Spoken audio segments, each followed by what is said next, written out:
orang yang sangat menekuni ilmu seperti yang dikatakan Pak Fathul Wahid lagi. Dikatakan lagi berkali-kali bahwa memang penelitian itu saya berkali-kali bilang tidak harus orang-orang pinter banget sebetulnya. Karena perangkat yang disediakan Allah ini juga menyediakan untuk orang-orang bodoh. Dan itu hikmah terbesar dari Islam. Jadi Islam ini bisa difahami orang pinter juga oleh orang-orang yang enggak pinter. Saya punya kenangan tentang ilmu astronomi. Kita belajar falak itu jelimet Pak Fathul Wahid, jelimet sekali. Ketika ada perdebatan misalnya awal Ramadan itu Ahad sama Senin. Saya ulang lagi misalnya Ahad, Minggu sama Senin. Karena kita ini di pesantren kalau bilang Minggu itu kadang dilarang, harus bilang Ahad. Apalagi kiainya Pak Fathul Wahid di Kudus, Kiai Turehan itu fanatik itu, enggak boleh orang bilang Minggu, harus bilang Ahad. Yang lucu itu ada seorang kiai yang sangat fanatik terhadap Islam, itu enggak mau kalendernya ditulis kenaikan wafat Isa Al-Masih.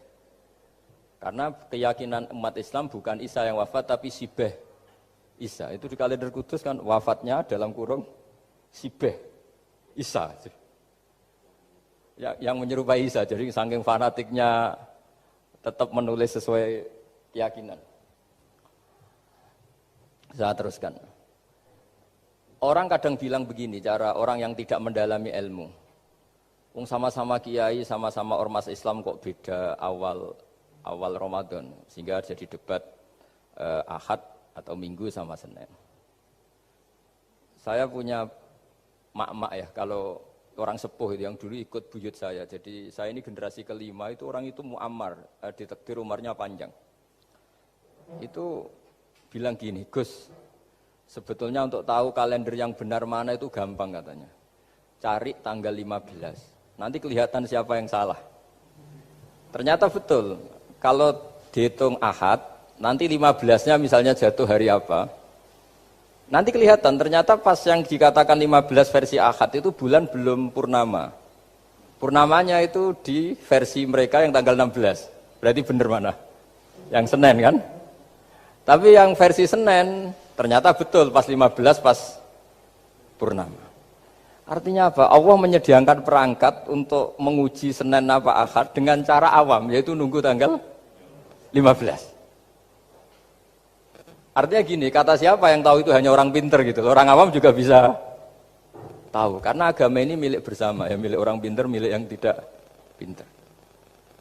Sehingga dalam pola-pola Islam, di antara madhab Syadzili, madhab Thariqah Naqsyabandiyah, itu beliau di antara kampanyenya gini, kata Thariqah Naqsyabandiyah, Thariqah kami ini yastawi fistifadatiha ar-rijalu wasibyan.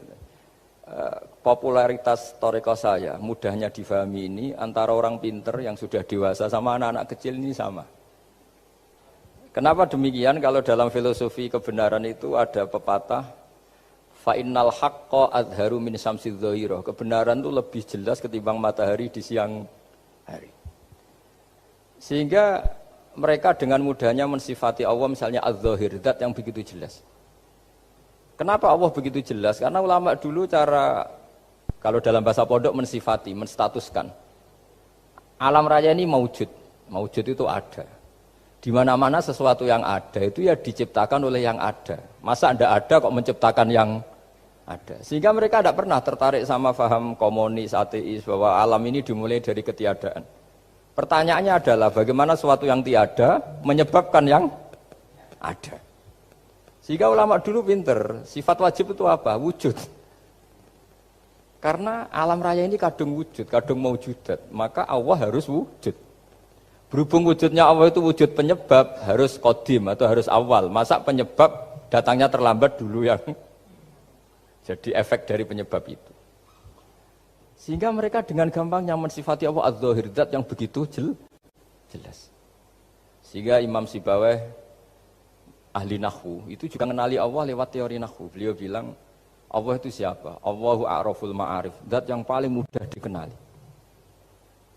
Nah sehingga tadi seperti yang dikatakan Pak Rektor, sebetulnya perangkat ilmu, seperti tadi menemukan bulan, itu diantaranya ditemukan kalau bulan itu enggak rata, itu ya lewat teori gambar, karena sekian jarak punya akibat sekian, punya Misalnya kita melihat gunung kelihatannya indah, padahal di situ ya ada lubangnya, ada pohon yang tertebang, ada pemandangan yang enggak indah. Tapi gara-gara dilihat dari jauh semuanya indah. Maka disarankan orang yang baru enggak suka istrinya terus melihat dari jauh, tinggal minggat lah kira-kira. Kalau ditinggal minggat 2 bulan itu mesti cinta lagi itu. Kan fungsinya baru kelihatan itu. Tapi kalau dekat terus tuh mesti sama neknya lah kira-kira gitu, sama mangkelnya. Sehingga itu ya dipakai teori juga dalam silaturahim. Di agama terkenal ada pepatah zuruhibban tasdad hubban. Jadi ya jangan sering ketemu, nanti kamu gampang cinta. Kalau sering ketemu ya gampang bosen lah kira-kira seperti itu. Nah, kemudian teori-teori awam ini dikembangkan.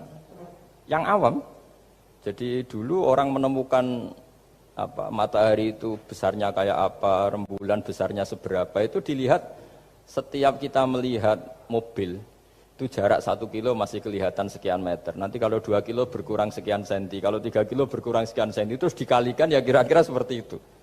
Kalau rembulan masih kelihatan segede itu berarti kali sekian pengurangan tadi. Terus ditemukan. Makanya kita Pak Fathul Wahid yang di pesantren, yang memang serius ngaji, itu di situ ada ilmu falak. Itu ditemukan sebelum ada teknologi. Jadi kita tahu gerhana itu lamanya berapa, terus yang kena gerhana sisi mana, terus itu dihitung. Karena dari dulu sains, ilmu itu di atas teknologi. Jadi kalau keyakinan kita di pesantren, teknologi itu hanya menyumbang nggak sampai 30%. Jadi orang bisa menemukan pesawat misalnya itu karena melempar batu, kalau masih ada tekanan, batu itu tidak akan jatuh. Padahal batu itu tidak ada mesinnya, asal ada tekanan dia tidak jatuh. Terus dihitung. Kecepatan berapa yang menjamin sesuatu itu tidak jatuh. Hanya ditemukan pesawat, meskipun mau landing harus tetap banter, karena kalau tidak banter jatuh. Itu dihitung, artinya dari sains dulu, baru ditemukan teknologinya untuk gimana supaya tetap kecepatan sekian itu ketika mau landing. Nggak boleh pesawat direm, kalau direm ya jatuh, karena tadi seperti batu dilempar, dia nggak jatuh ya kalau masih ada tekanan. Sehingga instrumen itu ditemukan juga di bab tauhid. Saya punya kitab namanya Hasyiatut Turmusi, dikarang ulama top Indonesia, namanya Syekh Mahfud At-Turmusi. Itu beliau cerita, Imam Al-Amudi itu ulama top, tapi dia itu unik, tiap ngajar santrinya itu ngajar matematika, ngajar ilmu eksak. Terus ditanya, sampai muridnya itu ragu, ini guruku masuk surga enggak, ini kiai kok hanya ngajar matematika. Ya kira-kira ngajar, ya seperti mahasiswa jenengan kan, ini rektor masuk surga enggak ngomong teknik terus gitu loh. Tapi gurunya kayaknya enggak terima, diudhoni santrinya itu enggak terima, karena beliau seorang wali. Murid-muridnya itu bermimpi.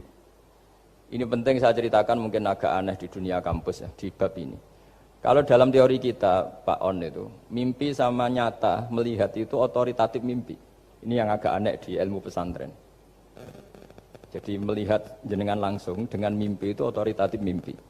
Karena mimpi ru'yal mukmin dijamin oleh Rasulullah sama dengan 46 juz'un minan nubuwah. Jadi persennya itu besar sekali, 46% dari juz'un minan nubuwah, otoritatifnya. Nah tentu tidur yang benar. Logikanya gini, kata-kata kitab-kitab menjelaskan. Orang kalau melihat langsung itu pasti terpengaruhi oleh cinta atau tidak cinta, senang atau tidak senang, sedang butuh apa enggak. Jadi kalau saya sedang butuh dengan Pak Rektor, itu melihatnya dengan penuh harapan. Jadi kalau saya sakit mau mati, itu senang lihat dokter, karena ini harapan, Rektor nggak ngefek gitu kan gitu. Tapi kalau saya politikus, ngelihat ketua partai itu lebih respect ketimbang melihat dokter. Jadi gara-gara banyak kepentingan ini melihat itu nggak pernah jujur gitu. Nggak pernah jujur. Jadi kebodohan manusia justru karena melihat itu kalau dalam teori kita. Makanya kalau dalam teori pesantren itu kebalik, anna sunyamun wa idza matu intabahu. Manusia itu hakikatnya tidur, baru setelah mati bangun. Misalnya kita di dunia nganggap uang itu penting, harta itu penting, jabatan penting. Setelah kita mati ternyata yang paling penting itu hanya sujud. Karena kamu itu kenangan ketemu Allah terbaik itu sujud. Yang kita anggap penting di dunia semuanya tidak penting. Yang kita anggap sepele kayak sholat ternyata itu super penting. Tapi sadar itu nunggu nanti di akhirat. Ya saya ini termasuk syukur yang sadar sebelum sampai akhirat. Jadi termasuk orang yang beruntung lah gitu. Nah, kenapa mimpi itu begitu penting? Karena tadi ketika orang tidur itu off semua, sistem sarafnya, sistem apanya. Yang ada hanya pengendalian Tuhan. Karena dia tidak bisa mengendalikan dirinya sendiri. Apalagi kalau tidurnya benar ya tentu pakai wudhu, terus pakai doa-doa, terus menghadap kayak mayit itulah, standar mayit itu menghadap ke kiblat kayak posisi mayit itu. Sehingga dia ada intervensi pada dirinya sendiri, ya tidak punya keinginan dari dirinya sendiri. Kamu kan nggak bisa ingin, wah tidur ingin ketemu wanita cantik kan tidak bisa nentukan gitu. Akhirnya ya benar-benar hanya milik Allah. Apalagi kalau kita bacanya benar, terus pikirannya benar. Makanya uniknya dalam Islam adalah doa mau tidur dengan wiridan setelah sholat itu ajarannya Nabi banyak mau tidur. Wiridan subhanallah 33, alhamdulillah 33, Allahu akbar 33 dan disempurnakan seterusnya itu.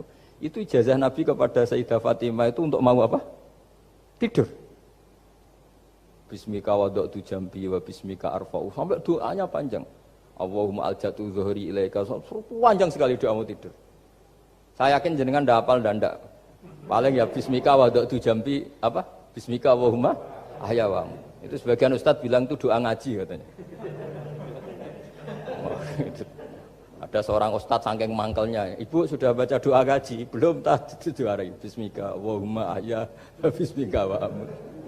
Wah itu kan doa mau tidur Pak Ustadz. Iya biasanya kalau ngaji tidur. Jadi doa itu kalau itu doa mau. Akhirnya mimpi itu penting. Karena di situ manusia enggak punya nafsu, enggak punya keinginan. Sehingga yang ada itu kata Nabi itu ada sittatun wa arba'una juz'an minan nubuwah. Sehingga dulu itu mimpi itu jadi sarana betul. Kita tahu kan cerita orang-orang dulu. Fir'aun itu kurang jahatnya, kurang kelirunya. Dia mimpi ada api dari Bani Israel yang membakar kerajaannya. Dan semua pentawilnya sepakat itu maksudnya Anda akan dihabisin kerajaan Anda oleh bayi dari Bani Israel. Begitu juga raja zaman Nabi Yusuf. Itu mimpi kalau ngalami ada 7 sapi yang gendut dimakan oleh 7 sapi yang kurus. Jadi mimpi itu sarana bahkan dari orang kafir. Karena ya tadi yang preman ya enggak ada premannya, yang soleh ya enggak ada solehnya, semua dikendalikan oleh Allah Ta'ala pas tidur. Sehingga tidur ini menurut agama lebih otoritatif, asal dengan tidur yang benar. Jangan tidur sambil ngerokok terus terbangun karena ininya kena itu. Nah, cerita-cerita unik begini kalau tidak orang pesantren itu tidak tahu. Karena ini memang khas pembalikan satu fakta yang diyakini orang banyak. Sehingga ulama dulu itu cerita, ini saya teruskan. Imam Amudi itu akhirnya murid-muridnya mimpi. Mimpi di situ tanya, Pak Ustadz, Anda masuk surga enggak ketika hidupnya hanya nerangkan matematika? Oh iya, saya bahkan enggak sekedar di surga. Malaikat dikumpulin Allah untuk mendengarkan presentasi saya ngajar matematika. Jadi kata dia cerita, Allah bilang gini ke malaikat, hei para malaikatku, kenapa kamu iman sama saya? Ya karena saya melihat engkau ya Allah, melihat kekuasaan engkau. Tapi imannya orang ini itu melebihi iman kamu. Wah ya tidak bisa, saya melihat engkau langsung, ini tidak melihat engkau langsung. Kenapa begitu yakin seperti yakin kita? Oh iya. Terus Imam Amudi, silahkan ajari matematika. Imam Amudi mulai ngajari matematika. Terus beliau ngajari ya sederhana. Angka 2, 3 sampai ribuan sampai jutaan itu bin nisbat ilal wahid nisbatun wahidah, yaitu nisbatul far'i ilal asli. Hanya ngajar itu dok. Dunia ini apapun banyaknya variannya, apapun banyak makhluknya, itu semuanya adalah nisbatul far'i ilal asli. Angka 2 ya cabangnya 1, 1 juta ya cabangnya 1, semua itu dimulai dari 1. Jadi di mana-mana hitungan itu dimulai dari 1. Dan 1 ini harus ada, yaitu Tuhan. Matematika akhirnya malaikat, wah keren juga maksudnya. Keren juga maksudnya. Akhirnya Allah bilang, dan itu didawuhkan juga oleh Rasulullah SAW, tuba liman amana bi walam yaroni. Yang hebat itu imannya orang yang enggak melihat saya. Makanya masyhur itu malaikat ditanya Allah, siapa imannya yang paling kuat? Ya kita karena melihat engkau langsung ya Allah. Para nabi. Terus tapi yang dari sekian pertanyaan itu jawab sama, yang paling ajaib adalah umat-umat Muhammad di akhir zaman, enggak menangi nabinya, juga enggak pernah lihat surga neraka, tapi iman sama saya. Dan mereka punya cara untuk imannya ini berkualitas sama dengan kamu para malaikat. Ya diantaranya dengan cara logika tadi yang saya utarakan tadi. am khuliqu min ghairi syai'in am humul khaliqun. Kalau alam raya ini wujud, maka penyebabnya harus sesuatu yang wujud. Masa sesuatu yang enggak wujud menyebabkan yang wujud.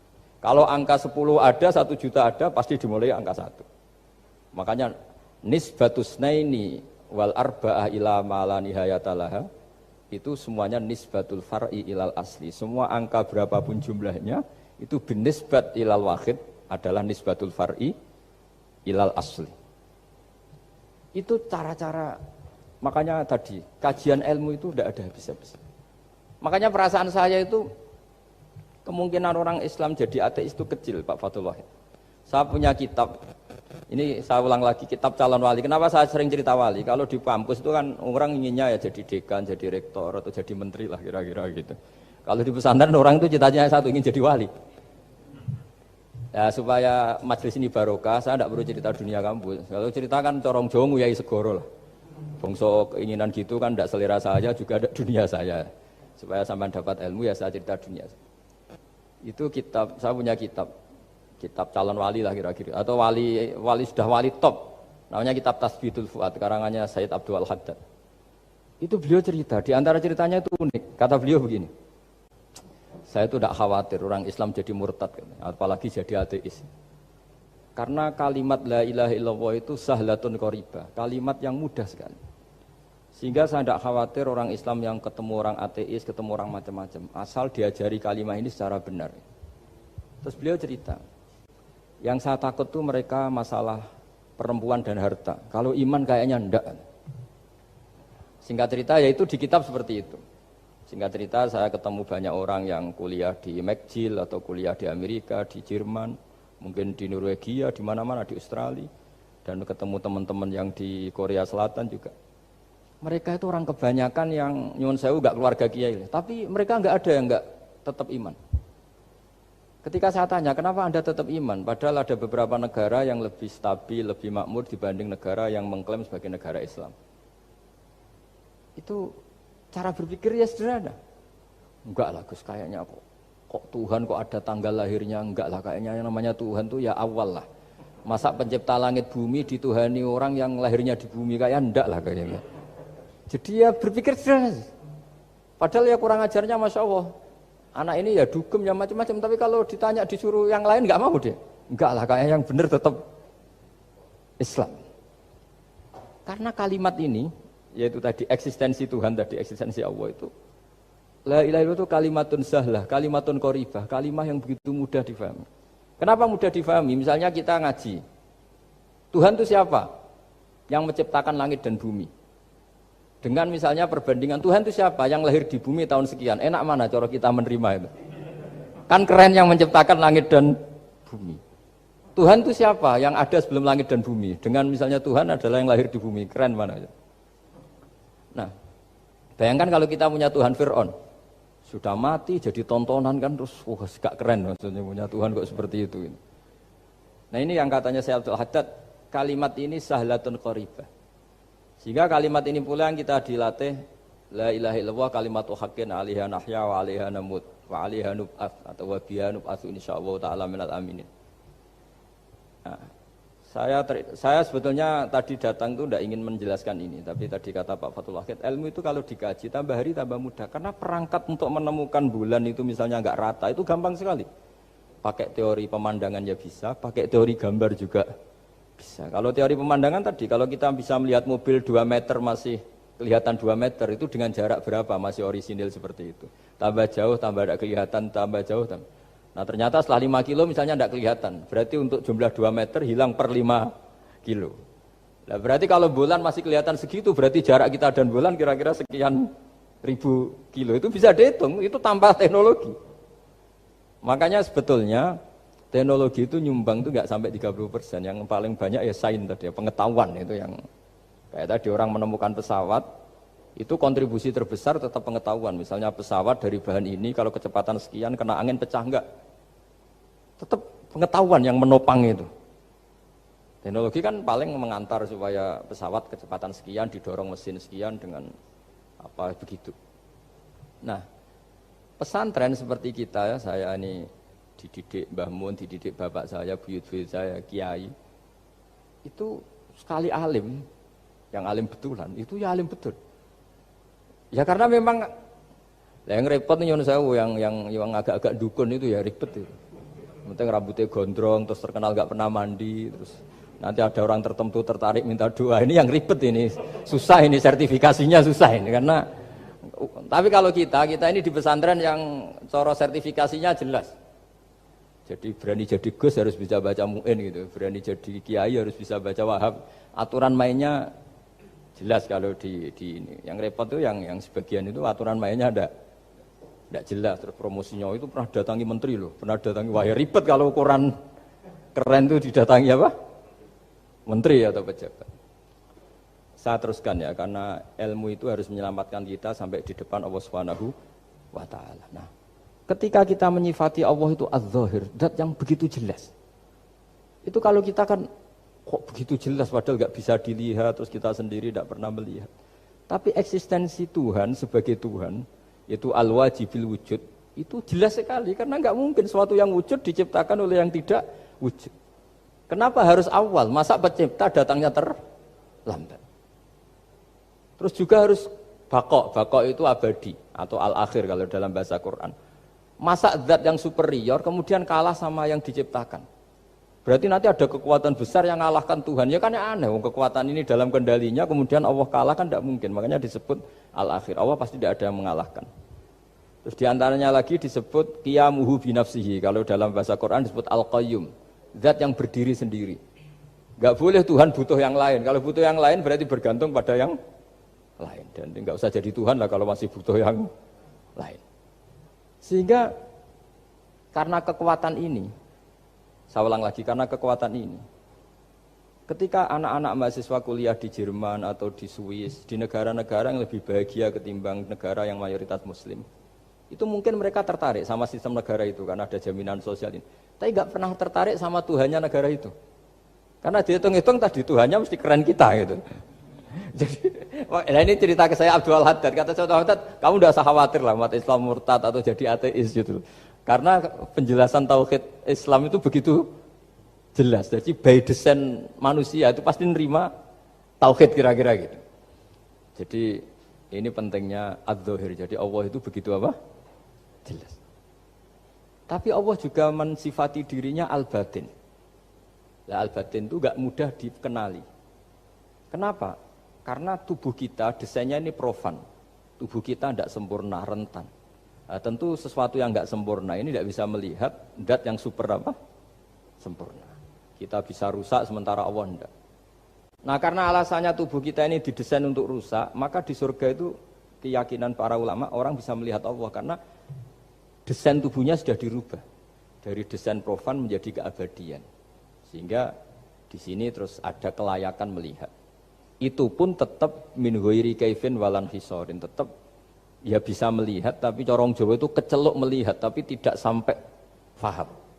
Karena bagaimanapun Allah itu la tudrikul absar wa huwa yudrikul absar. Bagaimanapun Allah itu laisa kamitslihi syai'un, tidak ada padanannya. Jadi makanya Allah punya sisi adz-dzahir bisa dikenali sekali. Kenapa? Ya tadi nisbatus naini wal arba'ah ila ma la nihayatalaha itu nisbatul far'i ilal asli. Saya punya kitab Pak Fathul Wahid, diajar Mbah Mun dulu, kitab Al-Husunul Hamidiyah. Itu yang ngarang itu ya kayak kelihatan ngawur, tapi ngawurnya orang alim. Jadi di situ ada gambar, gambarnya itu nggak jelas. Mungkin pengarangnya juga nggak bisa gambar kayaknya. Wah bulat, benang bulat ada, gambar gunung ada, gambar yang tambah ngawur ya banyak sekali. Gambarnya itu nggak ada yang jelas. Tapi dari nggak jelas itu beliau bilang gini, gambar yang bulat ini, yang nggak jelas ini, tetap kamu punya rumus kan? Itu dimulai dari satu titik. Mau gambar gedung tingkat 5, mau gambar hutan ada harimaunya, tetap dimulai dari satu titik. Ya alam raya ya seperti itu, mau ada Mars, cek mau ada Jupiter, kayak tetap dimulai dari situ titik. Nah ini namanya nuqtatul wujud, titik kewujudan, yaitu Allah Subhanahu wa Ta'ala. Sehingga ketika kita ngaji, ketika di pesantren dulu, penjelasannya adalah Al-Quran maknanya dipadatkan di Fatihah, Fatihah dipadatkan di Bismillah, katanya Bismillah dipadatkan di titiknya ba. Nah titik ba ini dianggap titik awal wujud, bi kana makana wa bi yakunu ma yakun. Kira-kira Allah mentitahkan karena saya semuanya yang ada dan karena saya yang mau ada bisa saya adakan. Nah, itu sirinya lah. Jadi menerangkan tauhid itu pakai gambar. Gambarnya keliru sekali lah kalau dalam orang seni mesti ngelihat gak seni itu. Karena dia agak butuh gambarnya, butuh mau menjelaskan buat dunia sebanyak ini, buat alam raya sebanyak ini tetap dimulai dari satu titik. Nah, sehingga di sini ada tauhid qul huwallahu ahad, Allahus samad, tak seterusnya. Nah, saya mohon lewat penjelasan ini ya, baik orang yang ahli teknik maupun ahli medis, ahli apa saja, tolong latihlah memberi penjelasan yang mudah, sehingga agama ini mudah dicerna. Sehingga kalau ini dijelaskan cara mudah, beragama itu jadi gampang. Makanya ciri utama agamanya orang-orang baik itu satu, man radiya billahi robba. Radiya itu senang banget. Kenapa senang banget? Karena memang agama ini nyaman, indah. Jadi datang dengan kebenaran yang mudah dicerna. Coba kalau agama ini datang dengan cara misalnya gini, kamu harus menuhankan ini. Dan kita tahu itu lahirnya di bumi. Kan ada yang ganjel. Kok Tuhan sama buminya dulu, buminya ini gimana ini? Kan pusing. Bu Anda profesor nggak bisa jawab itu. Tapi kalau Tuhan itu adalah yang ada sebelum langit dan bumi, kan ya iyalah, masa Tuhan terlambat datangnya, kan terus enak itu menerimanya itu. Makanya di antara kekalahan Fir'aun berdebat, ya Nabi Musa ya Nabi lah, juga proses ya. Nabi Musa ketika ditanya Fir'aun, wa ma rabbul alamin, Tuhan kamu itu siapa? Jawabnya Nabi Musa, rabbus samawati wal ardi, yang menuhani langit dan bumi. Itu Fir'aun masih bisa ngeles. Saya jalan-jalan kemana-mana, yang dituhankan saya, berarti yang Tuhan ya saya dong. Ma'alim tulakum min ilahin apa? Ghairi, kata Fir'aun. Soal Tuhan kamu di langit, begini kata Fir'aun. Haman dipanggil, Haman bikinkan piramida yang paling tinggi, saya ingin melihat Tuhannya Musa. Musa bingung kan? Padahal kalau naik piramida nanti Fir'aun pun tidak bisa melihat Allah kan? Wong yang Nabi yang kiai aja gak bisa melihat, apalagi Fir'aun. Padahal celakanya ketika dia tidak melihat Allah, dia akan mengatakan Allah itu tidak ada, ribet kan? Itu penjelasan tentang Tuhan ini sebetulnya sudah absolut lah. Rabbus samawati wal ardi, Tuhannya langit dan bumi. Tapi itu gak ngefek, di perdebatan gak ngefek. Yang ngefek adalah ketika Musa bilang gini, Rabbukum wa rabbu abaikumul awwalin, sing nuhani buyutem. Wah kaget pengawal-pengawalnya langsung do iman meskipun secara siron, secara rahasia. Iya, nak Quran pangeran berarti buyute ra di pangeran. Kan pangerane putune berarti buyute wah ribet kan? Ya kalau Fir'aun Tuhan, bapaknya tambah Tuhan kan, mbahnya buyutnya. Akhirnya kata pengawal Quran, geblek tenan Fir'aun. Artinya apa? Kadang argumentasi yang sudah benar, yaitu Tuhannya langit dan bumi kan ya benar lah. Tapi itu tidak ngefek, di perdebatan tidak ngefek. Yang ngefek adalah ketika Rabbukum wa rabbu abaikumul awwalin, yang nuhani nenek moyang kamu. Orang mulai mikir, kalau Fir'aun itu Tuhan, lalu nenek moyangnya Tuhannya siapa? Jadi ini seninya, makanya diantara syarat Nabi, jadi Nabi itu sidik, amanat, tabligh, fatona. Fatona itu ada kecerdasan. Dulu Nabi ya sering dibully, jangan kira Nabi itu enggak sering dibully, sering juga Pak Rektor. Jadi ada unta itu kena kudis. Kudis itu ya jenis penyakit menular lah. Nabi dengan teori tawakalnya, Nabi itu punya dua teori, kadang pakai teori tawakalnya, kadang pakai teori preventif. Makanya Nabi pernah ngendikan kalau ada penyakit menular di situ, kamu jangan di situ. Itu pakai teori preventif. Tapi kadang Nabi pakai teori tawakal. Nabi menghentikan la adwa wala tiarut. Tidak ada penyakit menular. Terus orang-orang yang ya usil lah kira-kira gitu. Ada unta kena kudis, dijejerkan yang waras. Ternyata yang waras ikut kudisen lah, ikut sakit. Senang orang ini. Ya Rasulullah, ini saya jejerkan, ternyata yang enggak tertular jadi tertular. Padahal engkau bilang enggak ada penyakit menular. Nabi jawabnya lucu. Faman a'dal awwala, kalau yang pertama ini tertular siapa? Dia dikira Nabi itu kalah karena melihat unta yang kedua. Ternyata Nabi enggak, ketika dipanggil ya Rasulullah ini unta agak gudikan, tak jajarkan yang kudisen, ternyata ikut kudisen. Berarti penyakit itu menular. Tapi Nabi jawabannya faman a'dal awwal, lalu yang kena penyakit pertama tertular oleh siapa? Wah itu asli dari Allah. Ya maksud saya seperti itu kata Nabi. Nah itu yang dikatakan fatona. Jadi Nabi itu harus punya sifat apa? Fatona. Karena dengan kecerdasan itu Nabi bisa berargumentasi. Kayak tadi, Ketika Fir'aun dikatakan Allah yang menuhani langit dan bumi, Fir'aun masih mengklaim dia Tuhan. Karena di mana-mana dia dituhankan. Tapi ketika diingatkan bahwa kamu anak seorang manusia, punya bapak, punya kakek, punya buyut, punya canggah kalau bahasa Jawa. Lalu kalau kamu yang Tuhan, dan Tuhan dimulai Anda, lalu mbah-mbah kamu Tuhannya siapa? Gak bisa jawab kan? Akhirnya banyak punggawa yang saat itu iman. Jadi iman itu bisa menghunjam kepada siapa saja termasuk yang orang-orang topnya Fir'aun. Sehingga ketika Fir'aun rapat Musa harus dibunuh besok, tangkap besok. Sebagian mereka itu membocorkan informasi itu. Datang ke Musa, tadi malam kita ikut rapat, keputusannya Anda dibunuh, maka larilah kamu. Itu barokahnya iman. Artinya ya karena logika Musa lebih masuk akal, ya mereka lebih percaya sama Musa. Tapi gara-gara profesi ya tetap kerja, dan yang mulai ribet dunia.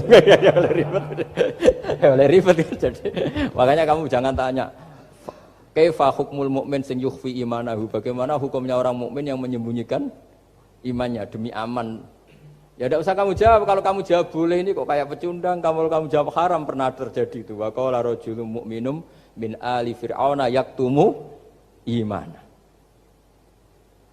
Ini khazanah ya. Jadi saya mohon mengkaji Islam itu harus dengan sisi-sisi yang bisa difahami orang pinter juga orang bodoh.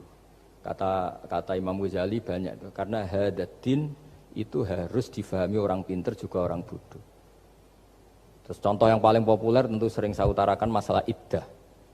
Iddahnya orang terceraikan itu 3 kali masa suci. Kalau menurut Abu Hanifah 3 kali masa haid. Orang pintar tahulah kalau perempuan sedang haid, menstruasi pasti sedang tidak hamil. Sehingga kalau dia sudah haid 3 kali ada kepastian tidak hamil. Kalau tidak hamil artinya apa? Enggak ada sperma dari zaut awal, suami pertama yang jadi anak dia. Padahal tujuan iddah adalah nanti kalau di hubungan suami istri sama suami kedua jelas anaknya suami kedua. Tapi kalau andaikan tidak ada iddah kan malam hubungan suami istri, pagi bentrok cerai, terus kawin, kumpul suami istri lagi, terus nanti anaknya itu anaknya siapa? Kan nggak jelas. Kalau sampean bisa klaim lewat DNA, DNA juga mungkin secara ilmu objektif Pak Rektor. Masalahnya juga bisa disuap kan? Saya sering dibantah orang-orang itu. Wah Gus DNA itu otoritatif karena gini-gini nggak mungkin bohong kamu. Ya DNA-nya nggak bohong, pegawainya bisa disuap kan?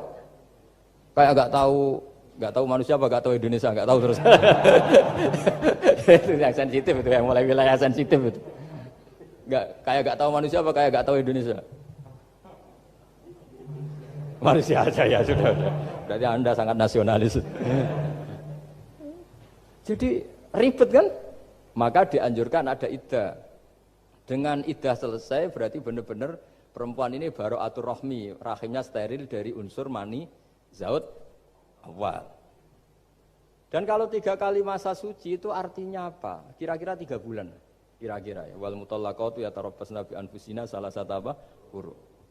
Pertanyaannya kalau 3 bulan, andai kan tidak pakai teori ilmiah, menstruasi itu sudah teori ilmiah. Ada yang tanya ke saya, Gus kenapa harus sampai 3 kali, padahal menstruasi pertama pasti sudah ada hamil. Saya jawab, menstruasi pertama itu namanya keluar darah. Nggak ada jaminan kalau itu haid, bisa saja keluar darah karena kaget, karena kecelakaan, karena apa. Sehingga kalau misalnya perempuan diceraikan, Gus saya sudah haid. Yang jamin kalau itu haid siapa? Maksudnya keluar darah dengan makna tidak hamil. Bisa saja keluar darah kali ini faktor kaget ya, atau faktor kecelakaan. Tapi kalau sampai 3 bulan karena per bulan haid sekali, itu meskipun haidnya keliru, haid keliru itu misalnya sebetulnya itu enggak darah haid tapi darah penyakit istikhadah, kan tetap kelihatan. Masa 3 bulan enggak bleding joro Jawa? Kan mesti bentuknya tubuh sudah berubah. Artinya kata ulama-ulama, agama ini enggak bisa hanya mengacu ilmu. Kalau mengacu ilmu haid sekali sudah cukup. Tapi kenapa harus 3 kali? Karena 3 kali orang awam tahu semua kalau itu sedang hamil atau tidak hamil. 3 bulan dari dicerai kan kelihatan kalau hamil ya bentuk tubuhnya sudah rubah, kalau enggak. Intinya agama ini harus agama yang mudah difahami orang pinter, juga difahami orang yang tidak pinter. Kayak tadi bulan tadi, saya juga gak ngira kalau orang goblok jadi pinter itu. Jadi ini cerita ya, jadi supaya kita meskipun di lembaga kampus, di lembaga modern, Jangan lupa tradisi-tradisi kebodohan ya diabadikan lah kira-kira itu. Karena bodoh itu kadang ya penting. Makanya kalau cerita di dunia wali itu kacau. Anda boleh gak nerima cerita ini, tapi Anda harus percaya kalau kekuasaan Allah itu tidak terbatas. Kenapa orang Madura begitu mencintai kiai? Sebetulnya niatnya ya agak baik, tapi ya nggak baik tapi baik. Ada santri itu Madura, dia saking percaya sama kiai itu ya khidmah, bikin teh, masakan kiai, mijitin kiai, pokoknya waktunya diberikan semua untuk kiai. Dan dia nggak pernah ikut ujian, apalagi ujian kelulusan disertasi dokter nggak pernah dia. Kalau sekolah nggak pernah ikut ujian. Sudah ya saya ridho jadi orang bodoh, sementing ikut jenengan. Suatu saat orang ini mati, kiainya tuh pusing, waduh mati. Nah, ini di dalam alam mimpi itu, kamu boleh gak percaya, nggak wajib percaya memang. Ini kan tidak akidah, jadi tidak wajib percaya. Ditanya sama malaikat, Marabbuka, Tuhan kamu siapa? Jawabannya lucu, malaikat kamu itu gimana? Di mana-mana tanya sama orang pinter, orang bodoh kok kamu tanya? Pusing kan malaikatnya. Di mana-mana namanya tanya, itu ya sama orang pinter, masa orang bodoh ditanya? Yang bener aja kamu. Makanya bodoh ini ya senjata, makanya ini kita kalau pinter ya alhamdulillah, kalau bodoh ya alhamdulillah. Karena bodoh itu penting. Kalau negara ini tidak makmur, yang disalahkan mesti para rektor. Gunanya apa ada rektor kalau nggak solusi bagi bangsa ini? Orang bodoh pasti nggak disalahkan kan? Nanti kalau ada hisab, kenapa Indonesia carut marut? Yang dipanggil Allah itu menteri rektor, pasti itu. Apa kontribusi Anda sebagai orang pinter, sebagai profesor, sebagai orang bodoh aman? Santai, nggak kena panggilan kan? Karena ada harus bertanggung jawab. Akhirnya terus malaikat tanya, lalu yang pinter siapa? Yang di atas itu, kiainya yang nalkin itu, yang di atas itu. Walhasil kiainya itu karena wali itu dengar. Ya wile cung bodoh kok terus nganti wis mati. bodoh kok kamu bawa sampai mati. Jadi kadang orang bodoh itu ya pinter tadi, malaikat tuh kamu itu gimana? Di mana-mana tanya itu ya sama orang pinter. Orang bodoh kok kamu tanya. Ya ribet kan kalau sudah ketemu seperti itu. Nah, Nabi juga sering ngalami dialek sama orang bodoh. Kadang Nabi yang ngalah, kadang logikanya orang bodoh itu lebih gampang. Itu ada orang pencari dop itu semacam kayak biawak ya. Tapi tidak biawak, kayak semacam biawak. Ketemu Nabi, kamu tahu kalau saya ini Rasulullah? Tidak tahu ya. Ya kamu harus iman kalau saya ini Rasulullah. Hatta yu'mina laka hadad dhabban. Ya kalau hewan ini iman sama kamu ya saya iman. Ribet kan ukurannya itu. Waduh, untung Nabi betul. Terus Nabi tanya, Dok, kamu tahu kalau saya Rasulullah? Terus Dobnya saat itu bisa bicara, asyhadu annaka Rasulullah, terus baru iman. Imannya tanya, kenapa kamu iman sama Rasulullah? Hewan aja tahu kalau dia Nabi, apalagi manusia. Sehingga masyhur itu di acara-acara kita, kalau wadhabbu wal ghazalah yasyadani laka bir risalah. Itu wadhabbu wal ghazalah yasyadani laka bir risalah. Sehingga, nah kekeliruan kita, saya sering ngomong di mana-mana, matur di mana-mana. Masyarakat Indonesia mayoritasnya tetap yang nggak pinter. Orang Islam mayoritas yang enggak pintar. Lalu orang enggak pintar ini diabaikan sehingga mereka enggak jadi energi yang luar biasa untuk mengawal Islam atau mengawal Indonesia. Itu keliru menurut saya. Menurut saya orang-orang yang enggak pintar pun itu punya nurani. Zaman kita dijajah Belanda, itu enggak semua orang rektor, enggak semua orang profesor, enggak semua orang kiai, enggak semua orang alim. Mereka orang-orang yang enggak terpelajar, tapi tetap tahu caranya melawan apa? Belanda, melawan penjajah. Karena tadi manusia ini diciptakan itu sudah punya pengetahuan. Seperti mukaddimah dibaca Pak Rektor, Iqra wa rabbukal akram alladzi 'allama bil qalam 'allamal insana ma lam ya'lam. Jadi bawaan manusia itu akan tahu untuk sesuatu yang perlu diketahui meskipun dia orang bodoh. Saya ulang lagi, meskipun mereka orang apa? Orang bodoh. Ya, di sini ini Islam datang yastawi fistifadatiha fistifadati syariah ar-rijalu wasibyan, bahwa ukuran kebenaran itu adalah siapapun mudah tahu. Bahwa angka 2, angka 3, angka 5 itu adalah far'ul wahid, cabang dari angka 1. Fal aslu huwal wahid, yang asli adalah angka 1. Dan 1 ini harus 1. 0, itu ditemukan untuk setelah ada angka 1, jangan keliru kamu. Tanpa ada angka 1 tidak ada 0, 0, ada gunanya kalau ada 01. Misalnya ada orang bilang, tapi kan ada 0,5, tetap saja harus ada angka 1, nggak bisa. Kamu bayangkan 0,5 kan karena ada 1. Artinya apa? Kamu bilang separuh dari 1. Tapi itu pun karena sudah ditemukan aljabar. Makanya kalau dalam matematika Arab, mungkin di sini banyak orang eksak. Kalau matematika Arab itu mudah sekali Pak. Orang Arab itu nggak mau bilang 2,5. Misalnya zakatnya tijarah itu 2,5. Itu kan kalau kita zaman SD kan garap porogabit. Itu orang Arab nggak mau. Saya pernah cepet-cepetan garap matematika, yang ahli matematika sama saya, itu cepet saya. Karena saya pakai matematika bodoh. Justru itu gampang. Kalau orang Arab cara berpikir gini, kalau bilang 2,5 itu rubu'ul usur. Apa? Rubu'ul usur. Dari rubu'ul usur gini, 1/4 dari 1/10. Jadi misalnya 100 1/10-nya berapa? 10. Setelah 10, 1/4-nya berapa? 2,5. Jadi bertahap, rubu'ul usur. Sehingga misalnya gitu, 1 juta kan angkanya nolnya kan 6. Kalau kamu porogabit 2,5 kan keweselan dia porogabit. Kalau orang Arab gampang, 1 juta 1/10-nya berapa? 100. 1/4-nya 25. Berarti 2,5-nya 1 juta 25.000. Orang Arab bilangnya rubu'ul usur. 1/4 dari 1/10. Jadi di 1/10-kan dulu baru di 1/4. Jadi lebih cepat. Sampai pakarnya tanya, Gus kok bisa gini? Wah, aku anak kiai ngawur ya. Saya ini, makanya banyak orang pesantren itu pintar matematika. Sebetulnya matematika model, ya sebenarnya kayak agak model bodoh itu. Tapi itu gampang, orang awam gampang. Kalau kita kan enggak, misalnya zakatnya zuruk, zakatnya tanaman itu 1/10 atau 1/20. Kalau orang Arab enggak mau 1/10 atau 1/20. Berarti kalau 100 ton atau 100 pintal berarti berapa? 10 atau 5 kan? 1/10-nya 100 berapa? 10. Kalau 1/20-nya 5. Kalau hitung-hitungan di fikih zakat orang modern kan 1/10 atau 1/20. Kalau orang Arab nggak mau bilang gitu.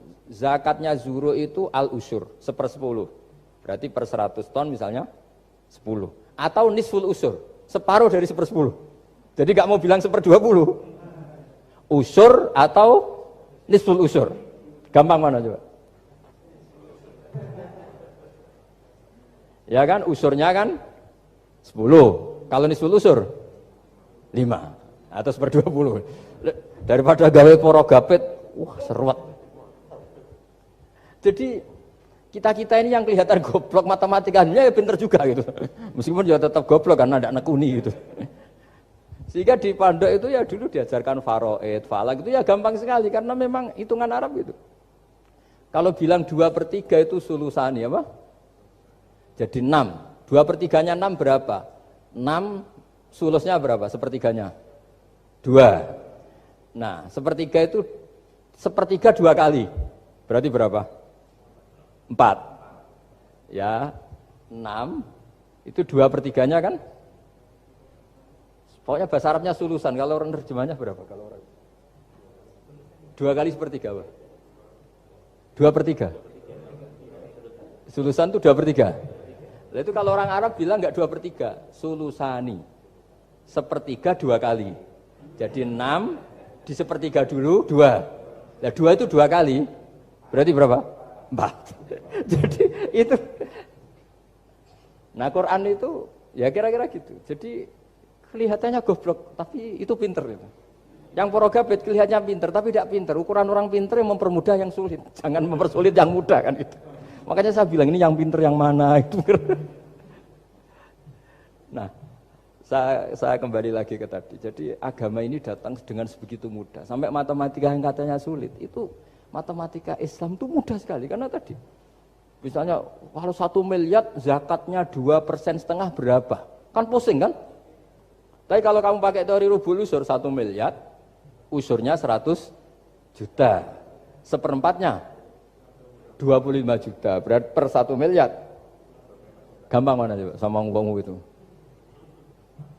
Nanti ada yang nyeleduk, gampang kalkulator Gus. Ya ribet lagi kan kalau kalkulatornya pas hilang. Atau pas dipakai anaknya belajar daring, ribet kan HP-nya. Jadi ini cerita ya, jadi seperti yang dikatakan Pak Rekro tadi, sebetulnya ciri utama ilmuwan atau ulama atau profesor atau dokter itu usahakanlah yang mudah itu, yang sulit itu menjadi apa? Mudah. Yuridu wa bikumul yusra wa la yuridu bikumul usra. Sehingga kata Imam Al-Amudi, dia menjadi wali besar itu justru karena belajar tauhid. Yang dari belajar matematika tadi, dari matematika dia tahu bahwa angka berapapun jumlahnya itu binisbat ilal wahid, itu semuanya nisbatul far'i ilal asli. Semua itu cabang dari satu. Alam ini kayak apa besarnya, apa Mars, ada Jupiter, tetap semuanya nisbatnya ke Allah adalah nisbatul far'i ilal asli. Semua itu diciptakan oleh pokok yang satu, yaitu Allah Subhanahu wa ta'ala. Saya kira demikian. Assalamualaikum.